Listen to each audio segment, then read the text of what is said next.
Hello students, जैसा कि आप जान रहे हैं हम लोग अपने इस लेक्चर में क्या कर रहे हैं। ओके, तो हम लोग अपने इस लेक्चर में या फिर इस चैनल पर हम लोग फिजिक्स की एनसीईआरटी को कंप्लीट करने की कोशिश कर रहे हैं। एंड मेरी पूरी कोशिश होती है कि मैं एनसीईआरटी को फुल एक्सप्लेनेशन के साथ हर एक टॉपिक को डिटेल्स में आपको समझा सकूं। एंड फर्स्ट ऑफ ऑल, अभी तो कोशिश ये है कि हम एनसीईआरटी को अच्छे से पढ़ लें कि एनसीईआरटी में लिखा क्या है, कह क्या रहा है, एनसीईआरटी के वर्ड्स का क्या मीनिंग है, ताकि जैसे कि लोगों की शिकायतें रहती हैं कि हाँ, या टीचर्स आपको गाइड करते हैं, आप कहते हैं कि आप एनसीईआरटी पढ़ लो, एनसीईआरटी कंप्लीट कर लो। आपकी भी रहती है कि यार टाइम नहीं मिल रहा है, मैं एनसीईआरटी नहीं पढ़ पा रहा हूँ या रही हूँ। तो उसके लिए मैं आपको छोटे छोटे वीडियोस के रूप में पूरी एनसीईआरटी कंप्लीट करने वाला हूँ, लाइक दैट 15 to 20 मिनट्स के वीडियो में। तो आप प्लीज़ इस चैनल को फॉलो करें, शेयर करो और सब्सक्राइब करें, और हमारे चैनल पर रेगुलर रहें।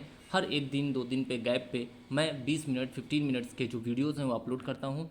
और मैं आपको पूरी फिजिक्स का एनसीईआरटी डिटेल्स में, क्लास 12th की एनसीईआरटी को अभी मैं कोशिश कर रहा हूँ, आगे चल के 11th की भी पूरी एनसीईआरटी में पढ़ाऊँगा और उसे समझाऊँगा भी। अगर आपको किसी चीज़ में फिर भी कोई प्रॉब्लम्स रहती है तो आप प्लीज़ मुझे मैसेज कर सकते हैं। And I can you explain, ठीक है, एवरी टॉपिक्स और every words that you want. Okay, तो स्टूडेंट्स, टुडेज आज हम लोग क्या करने वाले हैं, आज हम पेज नंबर 19 को पढ़ने वाले हैं। इससे पहले हमने पेज नंबर 18 इलेक्ट्रिक फील्ड को पढ़ा था, आज पेज नंबर 19 हम लोग पढ़ेंगे। ठीक है, तो ओल्ड एनसीईआरटी क्लास 12th की फिजिक्स का पेज नंबर 19 क्या है, electric field due to a system of charges. मतलब एक सिस्टम ऑफ चार्जेस के कारण इलेक्ट्रिक फील्ड, मतलब एक सिस्टम है उसमें बहुत सारे चार्जेस हों, ठीक है, तो कितनी इलेक्ट्रिक फील्ड होगी। हम लोगों ने देखा था एक सिंगल चार्ज के कारण जो इलेक्ट्रिक फील्ड होती है वह E is equal to F upon Q not.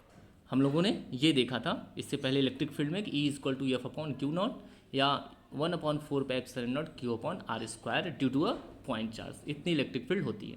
आज हम लोग सिस्टम ऑफ चार्जेस का इलेक्ट्रिक फील्ड देखने वाले हैं, जहाँ पर ऐसे नंबर्स ऑफ चार्जेस अगर कंसिस्ट करते हैं तो वहाँ रिजल्टेंट इलेक्ट्रिक फील्ड कितनी हो सकती है। ओके, तो चलिए सबसे पहले हम लोग इसको पढ़ लेते हैं क्या लिखा है, फिर हम लोग उसको समझेंगे। Consider a system of charges q1 q2 dot dot dot qn with position vectors r1 r2 dot dot dot rn relative to some origin o। ठीक है, कह रहे हैं मान लीजिए कि आपके पास कोई सिस्टम है, वह आपके n चार्जेस को कंसिस्ट कर रहा है, जिनके amount q1 q2 dot dot dot qn है, और उनकी ओरिजिन से जो डिस्टेंसेस हैं वह r1 r2 r3 dot dot dot rn हैं। Okay, like the electric field at a point in the space due to a single charge, electric field at a point in the space due to the system of charges is defined to be force experienced by a unit testing charge placed at that point। Okay, कह रहे हैं जैसे एक single charges के कारण हम लोगों ने देखा था कि कोई इलेक्ट्रिक फील्ड कितनी होती है, कैसे कैलकुलेट करते हैं, उसी तरह से अगर आपको ऐसे ही एक ग्रुप ऑफ चार्जेस के कारण आपको देखना है कि कितनी इलेक्ट्रिक फील्ड कोई चार्ज एक्सपीरियंस करेगा, तो वही काम हम अभी करते हैं। एक टेस्टिंग चार्ज को हम उस पॉइंट पे प्लेस कर देते हैं जहाँ पे हमको उसके इलेक्ट्रिक फील्ड को एक्सपीरियंस कराना होता है without disturbing the original position of charge. इतना we can use Coulomb's law and the superposition principle to determine this field at a point P denoted by position vector R. Okay, तो हम लोग अब इसको समझते हैं कि क्या इसने यहाँ पे कहा है और क्या ये कहने की कोशिश कर रहे हैं। ओके, नाउ हम लोग आ गए हैं पेज नंबर 20 पर। अभी मैं आपको समझाऊंगा अलग से भी कॉपी पे, फिलहाल मैं बता दूं। देखिए एक सिस्टम चार्जेस है, सिस्टम ऑफ चार्ज है जो कि बहुत सारे चार्जेस को कंटेन कर रहा है, Q1 Q2 Q3 Q4 dot dot dot Qn। एक पॉइंट यहाँ पर P है जिस पे इलेक्ट्रिक फील्ड कैलकुलेट करनी है। Q1 से इसकी डिस्टेंस R1P, Q2 से R2P, R3P, ऐसे सबसे डिस्टेंसेस हैं। यहाँ पे हमको टोटल इलेक्ट्रिक फील्ड कैलकुलेट करनी है। कंसीडर कर लिया कि Q1 के कारण जो इलेक्ट्रिक फील्ड है वह इस डायरेक्शन में है, Q2 के कारण इस डायरेक्शन में है, Q3 के कारण इस डायरेक्शन में, और Q4 के कारण इस डायरेक्शन। क्योंकि इलेक्ट्रिक फील्ड इंटेंसिटी एक वेक्टर क्वांटिटी है, इसलिए पॉइंट P पर जो टोटल नेट इलेक्ट्रिक फील्ड आएगी वह सभी इलेक्ट्रिक फील्ड के वेक्टर सम के इक्वल आएगी। ठीक है, लाइक E1 हम लोग लिख लेंगे Q1 upon R1 square, E2 Q2 upon R2 square. इस तरीके से जो नेट इलेक्ट्रिक फील्ड हम लोग निकालेंगे वह E1 plus E2 plus dot dot dot En करके, और हमने इस सब की वैल्यू रख देंगे। उसके बाद 1/4πε0 को हम लोग कॉमन कर लेंगे तो बचेगा क्या, Q1 plus Q2 plus Q3। तो इसको हम लोग सब प्लस समेसन Qi लिख देंगे और बता देंगे i की वैल्यू 1 से n तक है। मतलब ये जो हम समेसन हटाएंगे तो Qi का मतलब Q1 plus Q2 plus Q3 plus Q4 dot dot dot कहाँ तक, n तक।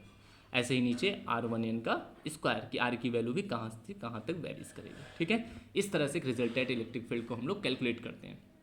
इसको और अच्छे से भी हम लोग न्यूमेरिक, वैसे ये जो टॉपिक है वो न्यूमेरिकल पर्पज़ के लिए ज़्यादा है और इसके अच्छे से कॉन्सेप्ट को हम लोग कोई न्यूमेरिकल प्रैक्टिस करके ज़रूर समझ सकते हैं।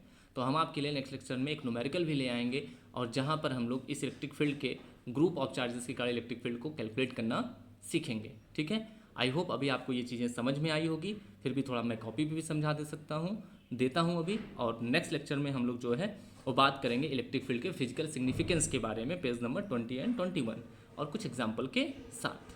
तो अभी हम लोग इसको समझ लेते हैं। इन्होंने कहा कि इस तरीके का एक है और हमारे पास यहाँ पे नंबर ऑफ चार्जेस हैं Q1। ओके, तो आपको ये समझ में आ गया होगा कि लेट अस कंसीडर यहाँ पे n चार्जेस हैं Q1 Q2 Q3 इस तरह से dot dot dot Qn charges हैं। ठीक है, सभी की ओरिजिन से डिस्टेंस R1 R2 और R3, ठीक है, इस तरीके से Rn है। मान लीजिए किसी पॉइंट P पर इन सब के कारण हमको क्या निकालना है, इलेक्ट्रिक फील्ड निकालनी है। ठीक है, तो Q1 की कार जो इलेक्ट्रिक फील्ड होगी वो इस डायरेक्शन में, क्योंकि प्लस की कार जो इलेक्ट्रिक फील्ड होती है उससे दूर की तरफ होती है। Q2 की कार जो इलेक्ट्रिक फील्ड होगी वह इस डायरेक्शन में, Q3 की कार इस डायरेक्शन में। इस तरह से जो इस पॉइंट पर जो रिजल्टेंट इलेक्ट्रिक फील्ड होगी वह E इज इक्वल टू हो जाएगी vector E1 plus vector E2 plus dot dot dot plus vector En।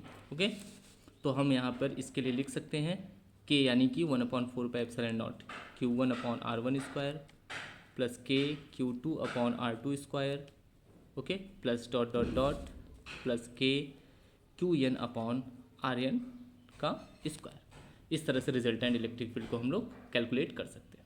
But ये तो ऐसे हो गया रिजल्टेंट, और यहाँ पे हम लोग वेक्टर भी लगा देंगे, लाइक R1 का कैप जो डायरेक्शन बताएगा, R2 का cap and this is R3 का कैप। ठीक है, बस लेकिन इस टॉपिक की जो इम्पोर्टेंट है वह हमारे लिए कैसे है, न्यूमेरिकल पर्पज़ से। तो मैं आपको न्यूमेरिकली पर्पज़ से नेक्स्ट वीडियो में इसको और अच्छे से समझा दूंगा। ओके, तो फिलहाल में ये था कि the electric field due to the system of charges, कि कोई अगर सिस्टम नंबर ऑफ चार्जेस को कंटेन करता है तो किसी पॉइंट पे जो रिजल्टेंट इलेक्ट्रिक फील्ड होगी वह अलग अलग चार्जेस के इलेक्ट्रिक फील्ड के वेक्टर सम के इक्वल होगी।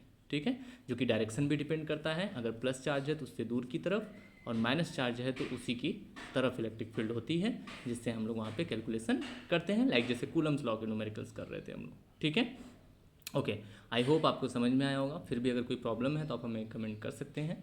नेक्स्ट टॉपिक लेके हम फिर अगले वीडियो में आएंगे। तब तक के लिए धन्यवाद, थैंक यू। पढ़ते रहिए, बढ़ते रहिए। Thank you so much.